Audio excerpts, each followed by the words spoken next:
Zika, la recherche avance. Une équipe de scientifiques du CHU de Pointe-à-Pitre a découvert la présence du virus dans l'appareil génital féminin. Quelles peuvent être les conséquences? Le docteur Nadia Prison, médecin biologiste, nous apportera des éléments de réponse. Elle est notre invitée. Quelques minutes d'inattention et le pire peut arriver en cette période propice aux sorties à la plage ou à la piscine.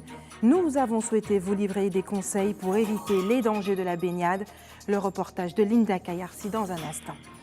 Jean-Félix Forbin a remporté la 3e étape du Tour de la Guadeloupe en voile traditionnel. Une victoire acquise au bout de 4 heures de course pour une arrivée à Capesterre-Belle-Eau. Retour sur cette étape difficile mais ô combien sportive.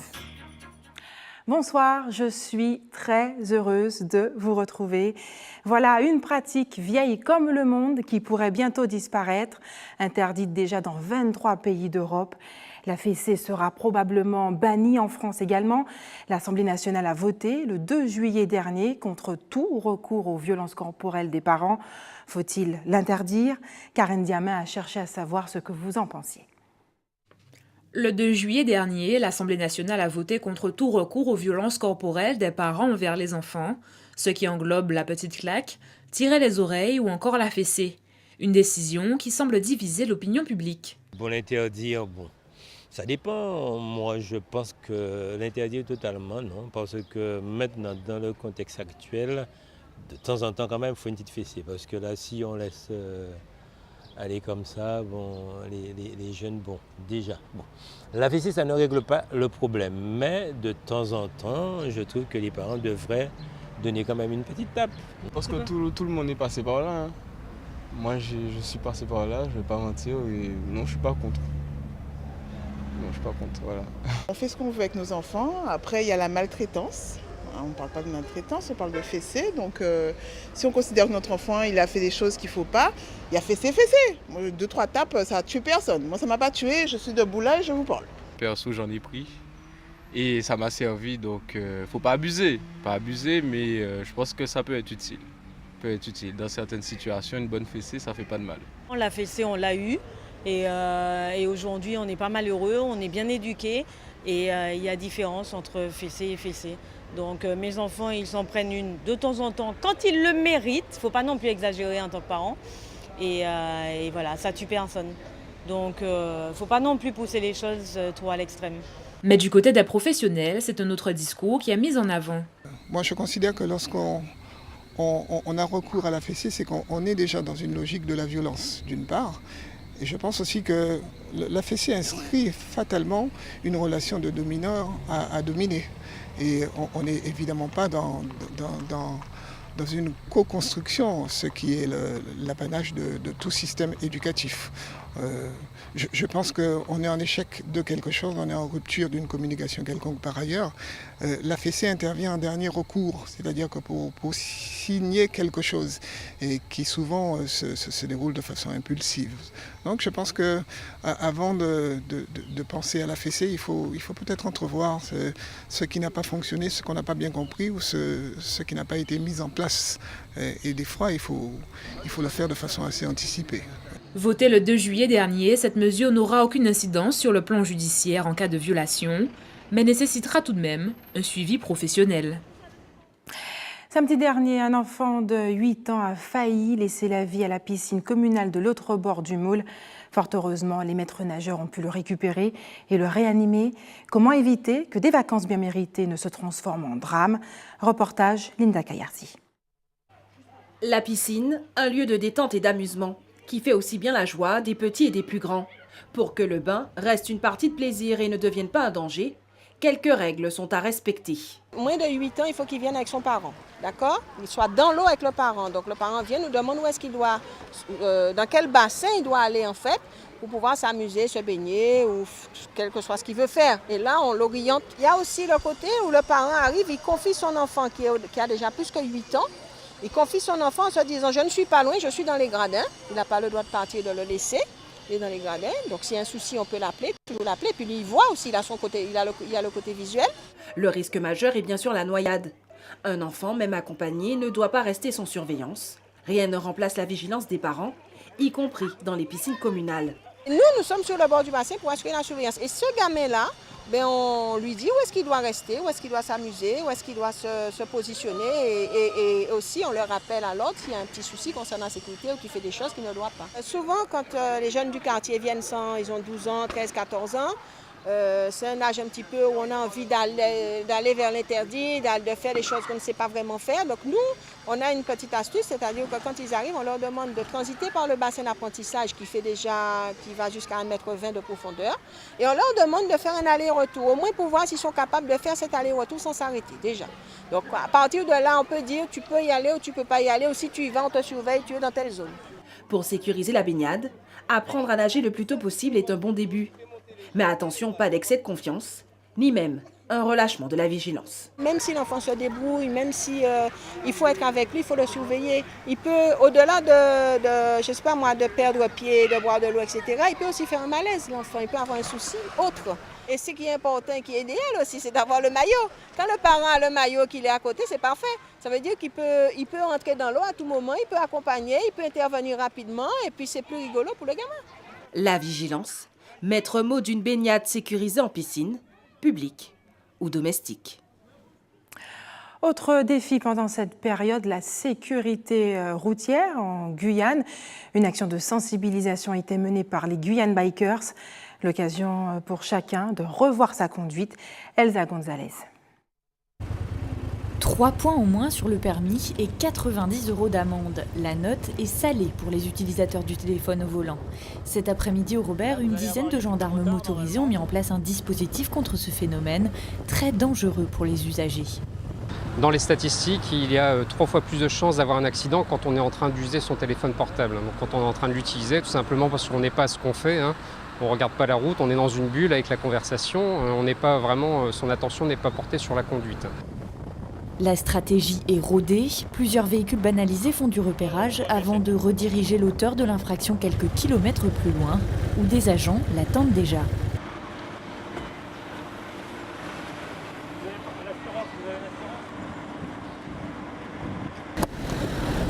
Une fois la contravention donnée, le chauffeur repart avec un goût amer, mais ne nie pas l'importance des contrôles. Important, oui, mais ça coûte cher. Et vous utilisez souvent le téléphone dans la voiture? Ça, c'est sûr. Quelques instants plus tard, dans la file de voitures, une conductrice est prise en flagrant délit, le téléphone à la main. Madame, c'est la gendarmerie, vous l'aurez compris. Vous me suivez, madame, jusqu'au rond-point Océanis? D'accord. En 2015, en Martinique, 1295 personnes ont été verbalisées pour l'utilisation du mobile au volant, contre 873 cette année, alors que le mois de juillet débute à peine. Que ce soit dans la main ou à l'oreille, le geste est interdit, même l'utilisation du kit main libre depuis l'année dernière. La personne est obligée de décrocher son téléphone, donc soit en appuyant directement sur le clavier ou en touchant le cordon au niveau des oreillettes, puisque ce qui est interdit, c'est l'oreillette.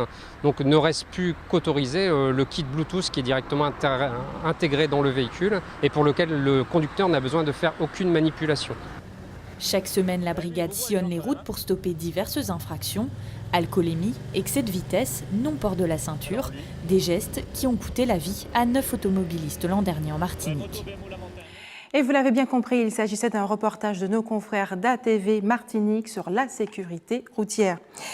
Et la présence du virus Zika a été signalée dans le sperme, même plusieurs mois après l'infection chez l'homme. Les chercheurs s'interrogeaient sur sa présence chez la femme. C'est désormais prouvé. Une équipe de chercheurs du CHU de Pointe-à-Pitre a découvert que ce dernier était également présent dans l'appareil génital féminin. Quelles seraient les conséquences? Docteur Nadia Prison, bonsoir. Bonsoir. Merci d'avoir accepté notre invitation. Vous êtes praticien hospitalier et médecin biologiste au Centre caribéen de médecine reproductive au CHU de Pointe-à-Pitre. Tout d'abord, comment ont été menés ces travaux? Alors, on a travaillé en collaboration avec le CHU de Toulouse, qui a une grande expertise sur la fertilité et les virus. Et on a mené diverses études, qui sont d'ailleurs toujours en cours. Et une de ces études portait sur la présence du virus dans les différents compartiments chez les femmes. Donc on s'est retrouvé avec des patientes que l'on suivait pour pouvoir les prendre en charge en aide médicale à la procréation.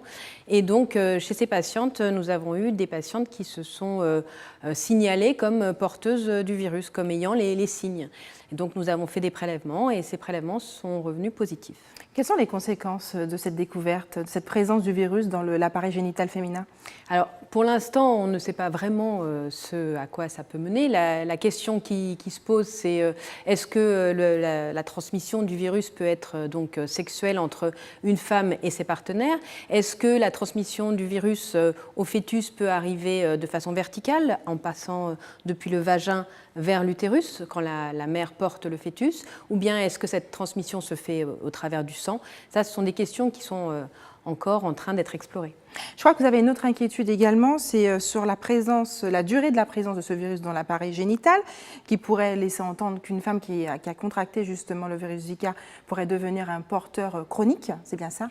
Alors, comme vous l'avez signalé, on sait que le virus se retrouve dans le sperme jusqu'à 3 mois. Parfois, ça a été montré dans 2 publications récentes. Donc, 3 mois après l'infection, on retrouve encore ce virus dans le sperme. Est-ce que c'est la même chose pour les femmes? Pour l'instant, on n'en sait rien. Est-ce qu'au niveau du vagin, je ne sais pas si on peut voir, mais il y a des zones qui sont des zones des cryptes, qui sont des zones un petit peu, un peu des replis. Est-ce que dans ces zones-là, le virus pourrait se répliquer, se mettre un peu, entre guillemets, à l'abri du système immunitaire? Pour l'instant, on n'en sait rien. On est très, très intéressés et on recherche encore toutes ces réponses. Mais dans un scénario où cela serait possible, qu'est-ce qu'on peut imaginer comme conséquence?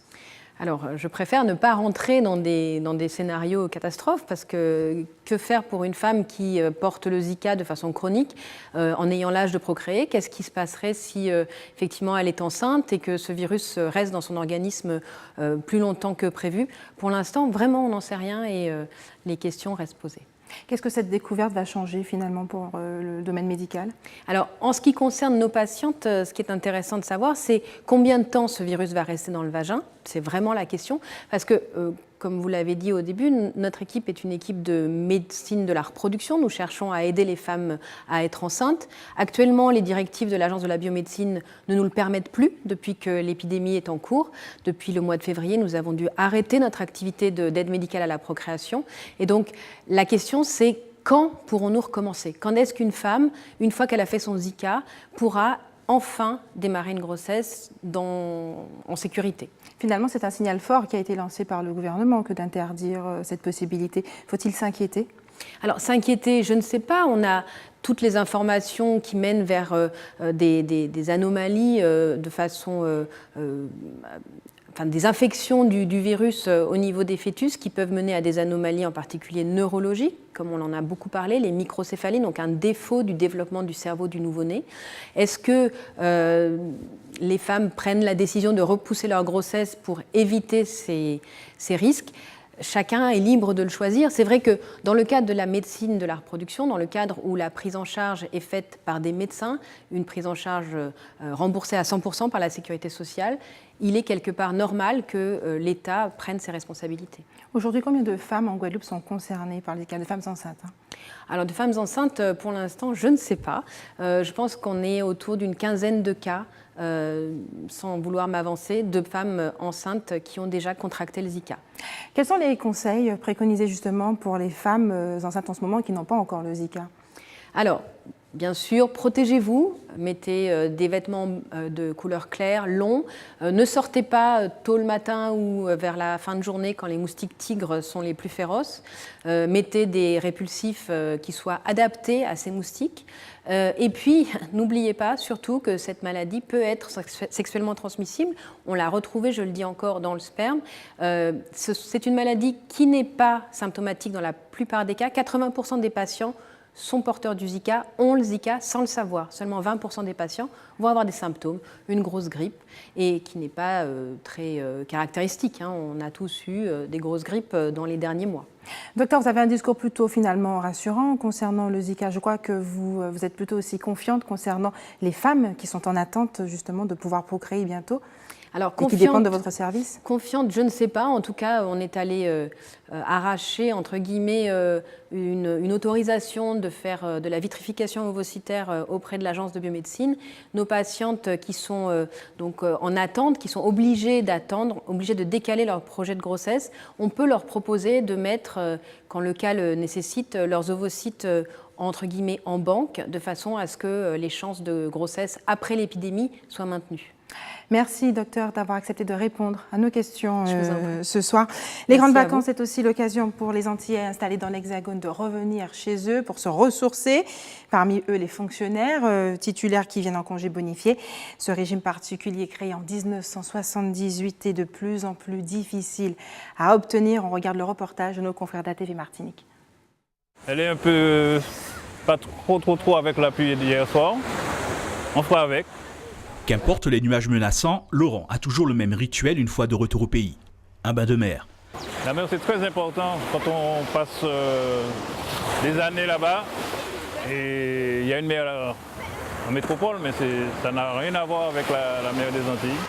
Ce fonctionnaire des postes bénéficie de congés bonifiés, un régime spécial qui lui a permis pendant une quarantaine d'années de ne pas être coupé de ses racines, alors qu'il a quitté la Martinique pour l'Hexagone à l'âge de 17 ans. Je ne me vois pas rester des années là-bas sans revenir en Martinique. Le retour qui est plus difficile. Quand on arrive, on est content, mais quand on repart, c'est plus le cœur un peu gros.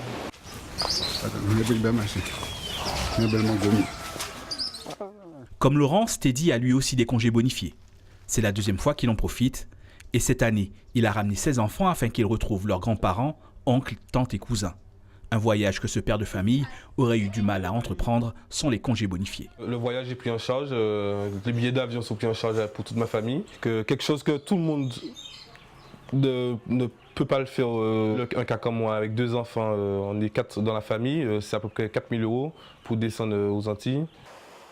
En plus du voyage pris en charge pour eux et leur famille, ces 2 expatriés ont droit à une indemnité de vie chère et à 65 jours de vacances en comptant les week-ends et jours fériés. Mais si les formalités sont simples, dans le cas du fonctionnaire des postes, elles le sont beaucoup moins pour Teddy. Depuis quelques années, l'administration se veut plus tatillonne quant aux attributions de ces jours de vacances. Ils demandent de plus en plus de papiers toute notre vie depuis l'école pour savoir si on avait réellement une vie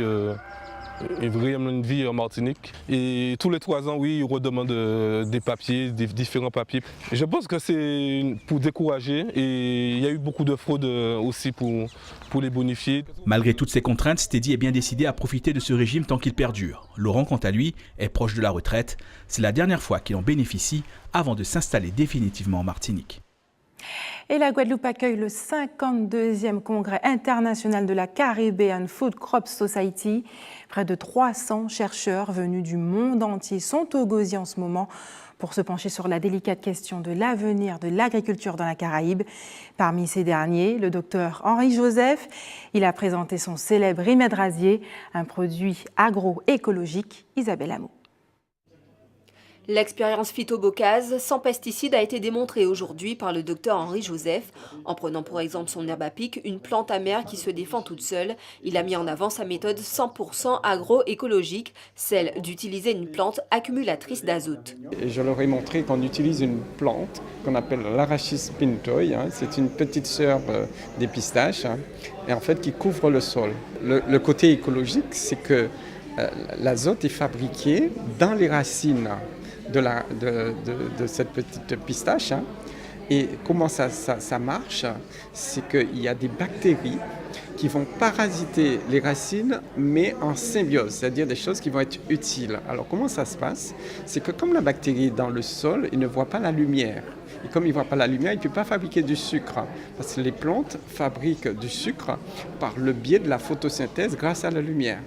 Donc, que fait l'Arachis pintoi? L'Arachis pintoi, comme ses feuilles sont à la lumière, ils vont fabriquer par photosynthèse du sucre et qui vont envoyer des cendres pour la bactérie qui est dans le sol, d'accord? Et pour récompenser la plante, il dit, puisque tu m'as donné du sucre, moi je vais te donner de l'azote. Et il envoie l'azote et ça fabrique des feuilles. Une démonstration similaire pour cultiver l'indigo. Cette plante indigo, ses feuilles donc produisent ce colorant. Mais pour pouvoir produire ce colorant, il faut que la plante soit protégée. Et on s'est aperçu, en fait, cet indigo est toxique pour les chenilles.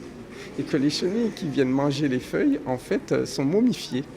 Et donc, on n'a pas besoin de mettre de pesticides. Un travail naturel qui prouve la possibilité de faire de la production agro-transformée en utilisant de la matière végétale en Guadeloupe, sans herbicides ou pesticides. Reste avec nous dans un instant. Nous irons à Capesterre-Belle-Eau où se déroulait la 3e étape du Tour de Guadeloupe de voile traditionnel. Et puis le manioc s'expose en Guyane pour le plus grand plaisir des gourmands. Le festival de Gros-Cas de Sainte-Anne se poursuit en marge des festivités. Une large place est accordée à la réflexion, notamment sur le devenir de ce patrimoine culturel et immatériel. Un séminaire était organisé à l'hôtel Le Rotabas en présence de chercheurs et de spécialistes du domaine. Reportage Isabelle Amou. À l'instar des mathématiques ou du français, le Gros-Cas s'enseigne aussi de manière pédagogique, avec la méthode Le Roi des Vents. C'est une méthode qui utilise, disons, l'attraction des rythmes du Gros-Cas à travers donc, un conte musical, c'est un conte des chansons où les personnages sont des consonnes et des voyelles. Et donc ce que l'enfant pourrait mémoriser de manière neutre et froide, eh bien, avec les chansons rythmées, c'est les enfants eux-mêmes qui vont reprendre les chansons de manière répétée. Et dans les chansons, il y a la chanson des voyelles, la chanson des consonnes, l'assemblage consonnes-voyelles, etc. Une démarche pédagogique qui va bien au-delà. Serge Dorville a créé un outil sous format vidéo permettant d'apprendre à jouer le Gros-Cas et de le danser, et ce, quel que soit le niveau. Cette méthode-là, elle est progressive. Donc pour chaque leçon, pour chaque rythme du Gros-Cas, donc les 7 rythmes, vous voulez Kaladia, Crash, Pajebel, Mende, Black et Rose, pour chacun des rythmes, il y a 10 leçons progressives en marche d'escalier qui correspondent à des objectifs bien précis. Mais au préalable, comme c'est pour quelqu'un qui n'a jamais touché un tambour, il a ce qu'on appelle la technique de frappe, qui est en 7 leçons où la personne va apprendre à toucher un tambour, à frapper des sons aigus, frapper des sons graves, savoir comment on arrive à obtenir le son qu'on veut.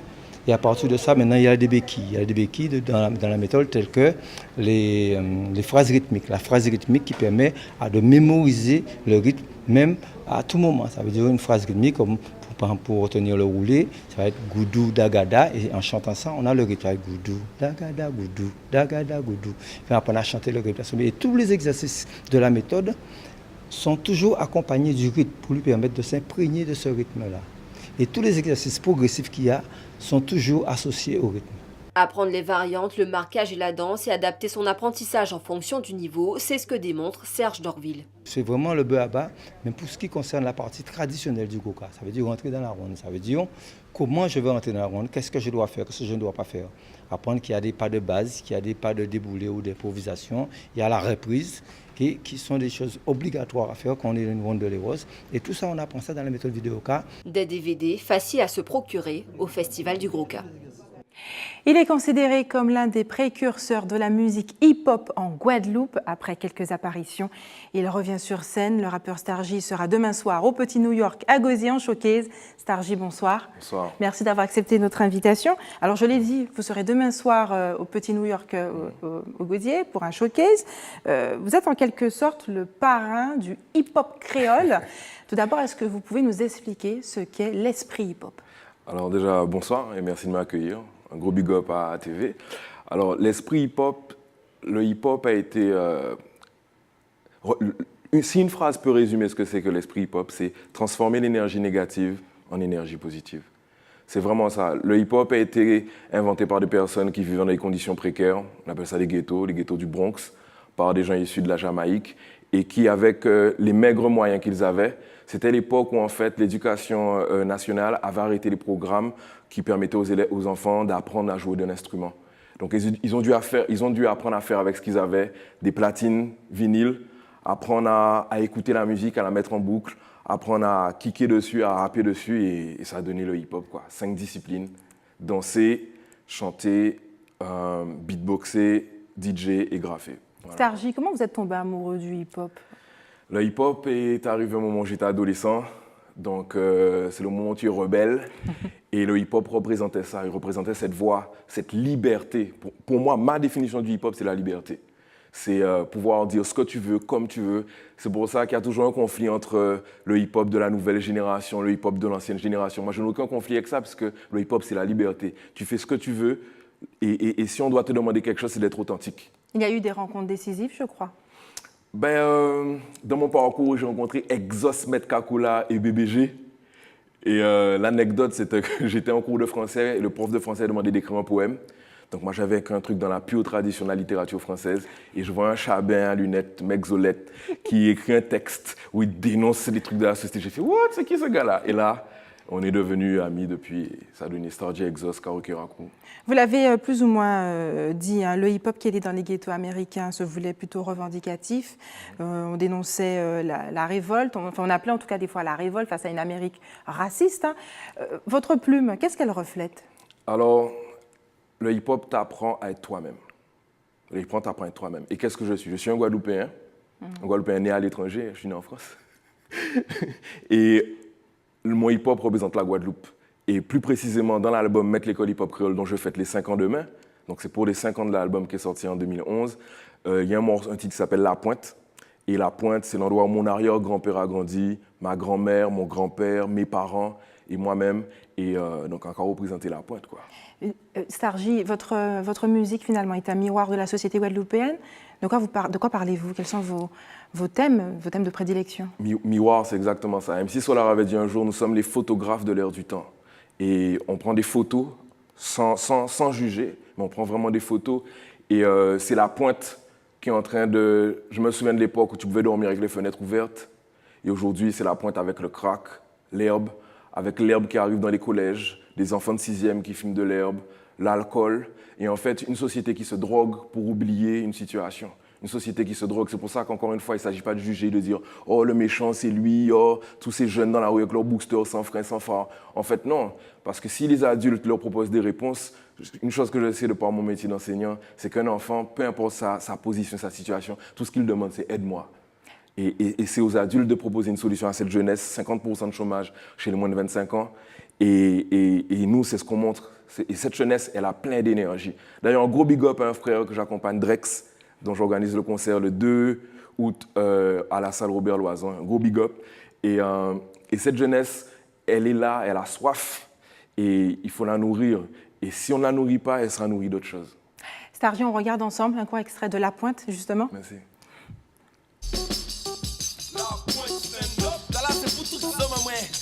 D'échange là, c'est pour les b-boys and b-girls. Come on, yo.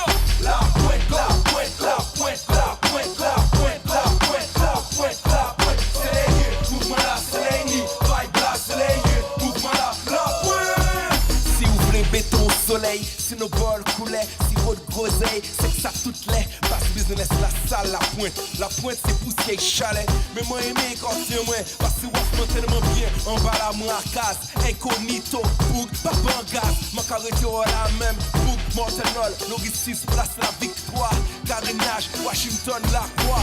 Très beau, chaîne cher, la pointe. L'allée haïtienne, gaba la police, 23 pour 100 francs, soit pour 20 euros. C'est en d'autres monnaie, ou courir derrière francs, les courir derrière l'euro. Et pas pétant, passant, c'est l'argent. Et ces messieurs si bon là, y'a pas de c'est pétant, y'a qu'appelle l'argent. Alors pas flipper, ou peut triper, ça pas méchant. Et si y'a tiré, courir, c'est garder, puis ou parti.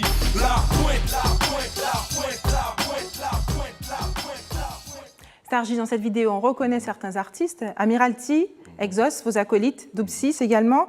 Vous militez ensemble avec Exos et Doubsis pour une reconnaissance du hip-hop créole. Mais qu'est-il en train de devenir aujourd'hui avec l'émergence de la musique dancehall? Alors, on a monté... Est-il en train de mourir? Je vais répondre à toutes ces questions. On a monté notre groupe en 1989.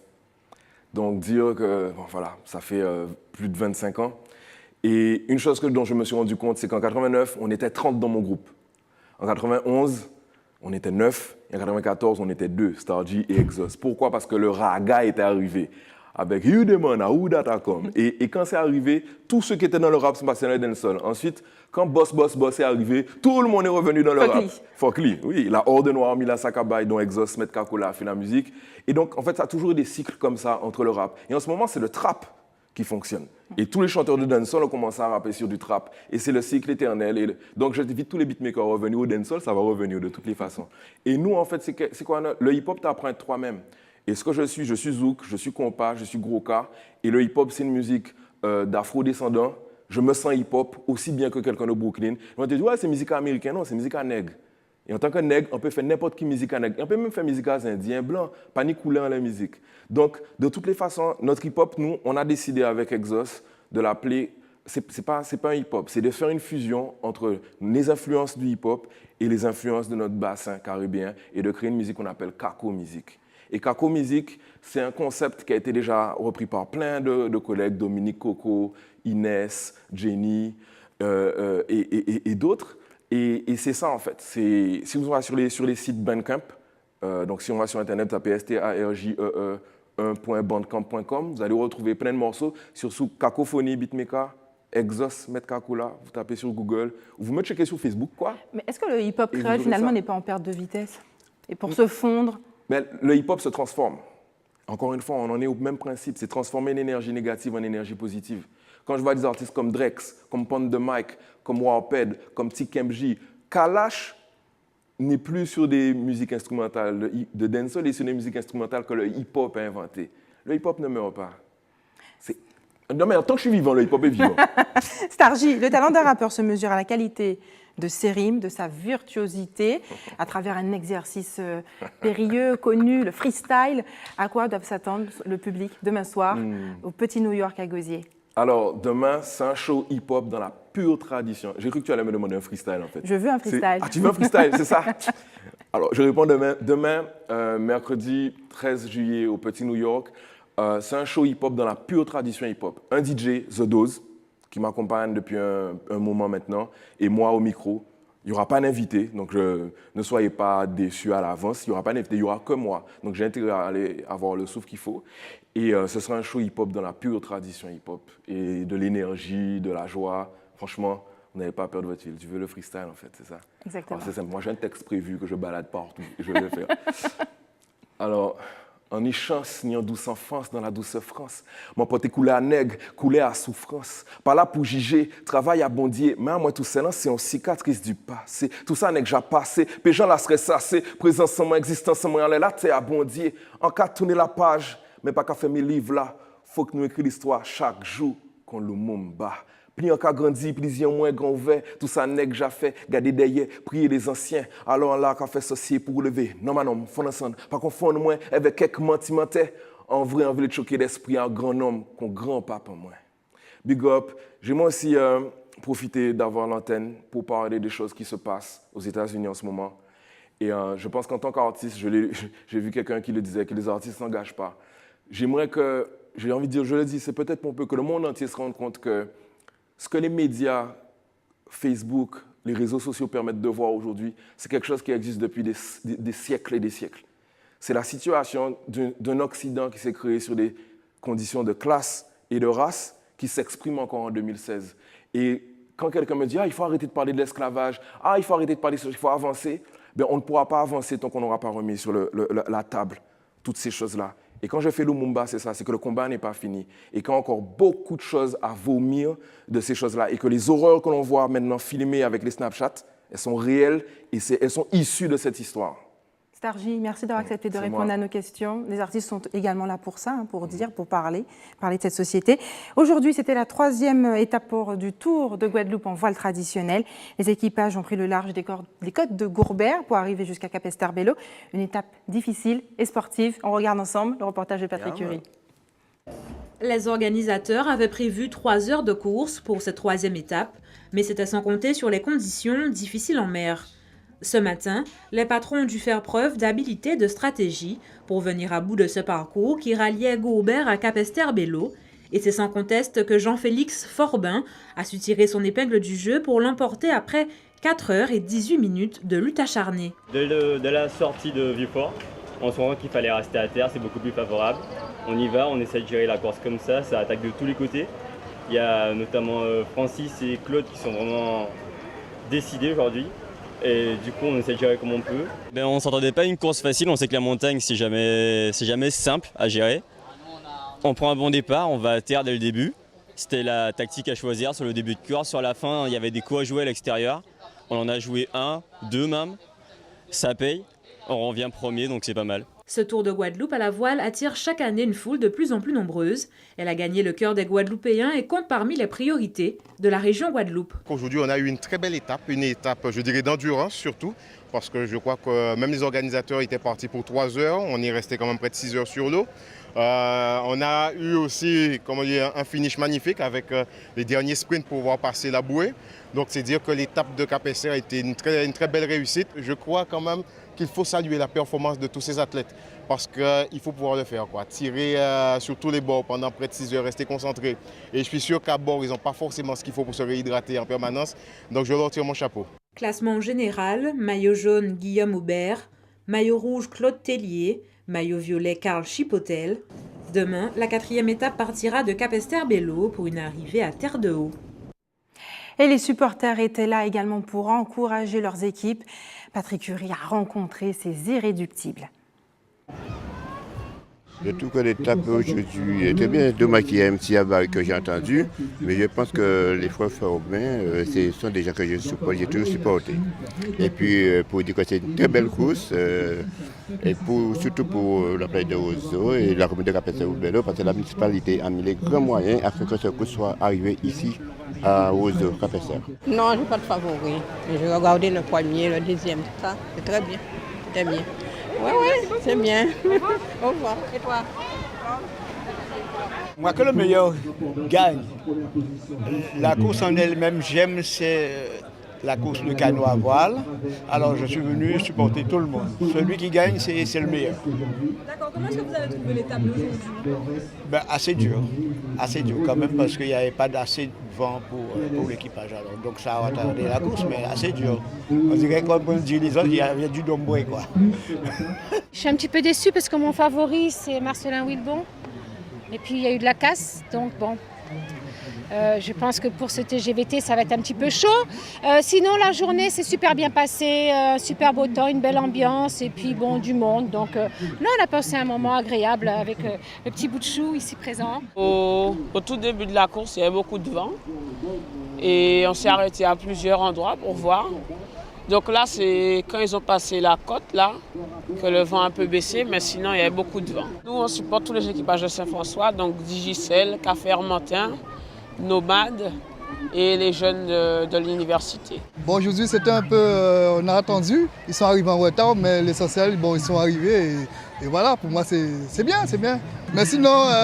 moi, je veux tirer un coup de chapeau pour plus ou moins, parce qu'on a tendance à regarder la course, mais il y a ceux qui placent les bouées en fait. Et comme j'ai mes amis de Sainte-Marie qui sont des marins pêcheurs, et j'ai mon frère qui arrive à l'instant là, et c'est eux très tôt le matin vont placer les bouées, donc un coup de chapeau pour ces gens-là. Ouais, moi, l'équipe que je préfère, c'est l'équipe de femmes, hein, comme d'habitude. Et l'étape d'aujourd'hui, comment tu l'as trouvée? Elle est assez longue. Hein. Ça fait un moment qu'on attend. Comme hier, c'est arrivé à Riverson, c'était vers 13h. Les 16h, ils ne sont pas encore arrivés. Ils viennent d'arriver, bien sûr. Mais c'était long. J'ai pas d'équipe, mais comme j'aime bien la voile, j'aime tout ce qui est sport. Moi, c'est mon dada, comme on dit. Dès que c'est du sport, moi, je suis d'accord. Alors, je suis venue, j'habite à Capesterre, pas trop loin. Et on a pris beaucoup d'embouteillages, mais on a eu quand même une petite place et nous sommes entrés. Mais franchement, c'est super bien. Des réactions recueillies par Karen Diamin. Et puis, il fait partie intégrante du patrimoine amérindien. Le manioc n'a aucun secret pour certaines ethnies guyanaises. Une exposition retrace l'historique et les produits issus de cette tubercule au musée des cultures guyanaises. Une exposition qui aura lieu jusqu'au mois de juin 2017. L'introduction de l'exposition décrit la plante, rappelle un peu des éléments d'histoire. La place de la plante dans l'agriculture guyanaise, il faut savoir que c'est une plante qui occupe plus de 45% de la surface agricole utilisée en Guyane. On commence par décrire les gestes fondamentaux, quel que soit le produit qu'on souhaite obtenir. Donc, râper, on dit plutôt grager en Guyane, râper, presser pour extraire le jus toxique, et tamisé. Et après cette première étape, On passe aux produits dérivés de la transformation, donc à savoir les produits secs d'abord, cassave, couac, fécule, tapioca, et ensuite les produits liquides, donc le kachiri et le condiment connu sous le nom de croix bio. On a comme en dimension immatérielle aussi, on a l'utilisation du manioc dans l'artisanat et dans la pharmacopée traditionnelle, et aussi dans les contes, dans les musiques folkloriques, dans les chants d'Abati, etc. Et c'est l'heure des informations pratiques maintenant à vos stylos. Il y aura demain des coupures d'électricité toute la matinée à Bergevin, à Pointe-à-Pitre, ainsi que dans certaines sections de plusieurs communes, comme à Corneille-au-Moule, à Murphy, à Pointe-Noire, Rougeol, à Petit-Canal et à Jabrin, Morne-à-l'Eau. Et en raison d'un renouvellement de vannes, la distribution de l'eau sera perturbée demain dans plusieurs quartiers de Morne-à-l'Eau, notamment à Brion, Chazot, Jean-Zolin, Lebrère, Lolo, et les sections Lorger et Montpierre. Et enfin, les bureaux de la préfecture et de la sous-préfecture seront fermés jeudi 14 juillet ainsi que le jeudi 21 juillet en raison de la fête nationale et de la naissance de Victor Schellcher. La reprise des horaires habituels se fera les vendredis 15 et 22 juillet aux horaires habituels. C'est la fin de notre édition locale et régionale. On se retrouve dans un court instant pour le rappel des titres.